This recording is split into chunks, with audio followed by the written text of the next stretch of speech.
there's a young man who's a construction worker. And he's working on the construction of a masjid, of a big grand mosque. And at the completion of the construction of this masjid, the sultan who ordered the construction of the masjid, he wanted all of the construction workers to leave. And the reason is because his daughter had asked him, this is the princess, the sultan's daughter, she made a special request that after the construction of this big, beautiful, grand masjid is finished, she wanted to be the first one to go into that masjid and pray 2 rak'ahs in the musalla with no one else there. So this was the request of the princess. So the masjid is finished, the construction workers leave, and this one construction worker, he was falling behind, he was late, and he didn't realize that everyone else had already left. And they had allowed the princess into the masjid to go pray. So as he's leaving, he catches a glimpse of the princess inside the musalla of the masjid praying 2 rak'ahs of nafl. And the scene was just so incredible to him. It was such an amazing scene. And he basically just fell in love with the princess. It was just a very beautiful image to him, and he fell in love with her. And it became more than that. He became infatuated with her. So when he came home, he told his mother about what had happened, and he said, "You have to go to the sultan and ask for the princess's hand in marriage." And the mother said, "I can't do that. You're a construction worker. No one's the sultan's not going to have his daughter marry you." But this construction worker became infatuated. He couldn't work, he couldn't think, he couldn't eat, he couldn't sleep. He was just in a miserable state.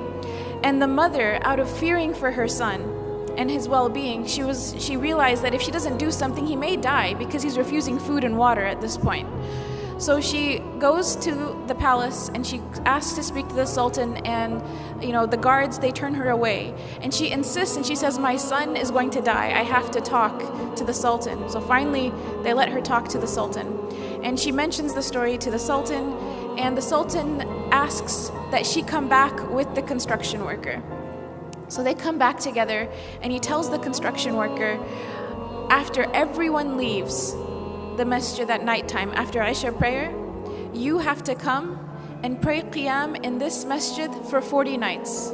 If you come and pray qiyam in this masjid for 40 nights straight, I will let you marry my daughter. And he said there will be someone there to make sure that you come, and if you miss a day, we'll know about it. So in 40 days, if you fulfill your end of the bargain, I will let you consider my daughter for marriage. So the construction worker is excited. This is a chance at life. So he goes the first day and he prays qiyam in the masjid after everyone leaves. And he goes the second day and the third. And after a few weeks, he notices that he's getting better. He's eating again, he's drinking again. He cares about life again. And eventually he starts to really, really enjoy coming to the masjid and praying qiyam when everyone else has left.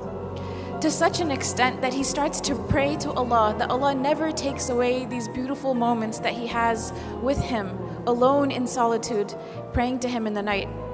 So 40 days pass, 50 days pass, 60 days pass, 70 days pass, and eventually the sultan asks to see the construction worker. And he says, "How come you didn't come see me? You fulfilled your end of the bargain. You prayed all 40 nights. We saw that you prayed. How come you didn't come and see me?"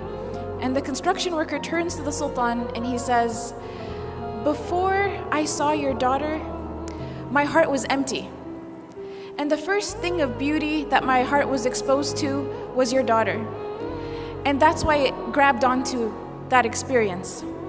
But then after I started praying in the masjid for 40 nights, my heart witnessed a beauty that was much greater than her. My heart witnessed a beauty that it has never felt before." And he tells the sultan, he goes on to say, "Thank you so much for offering me your daughter to consider, but I am happy where I am and I am in no need of her." And he goes on his way. And he doesn't marry the princess because he had found a love and a beauty and a happiness that was much greater than just seeing the princess that one time.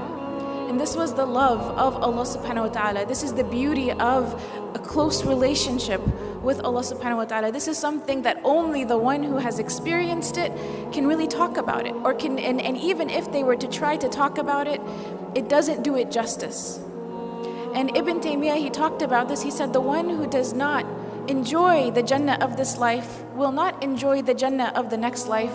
And the scholars talked about what did Ibn Taymiyyah mean, and it's to be in a state where the slave of Allah loves Allah so much and is pleased with their Lord, and Allah loves His servant so much and is pleased with His servant. And this is mentioned in the Quran, radiyallahu anhum wa radu an. This is referring to the companions, but it's this mutual relationship of love with the Creator. When we talk about the categories of sweetness of Iman, to love Allah subhanahu wa ta'ala more than we love everyone and anything else, including ourselves, is something that brings the sweetness of Iman. And you could think, how could loving someone other than myself bring happiness? Only when it's Allah subhanahu wa ta'ala.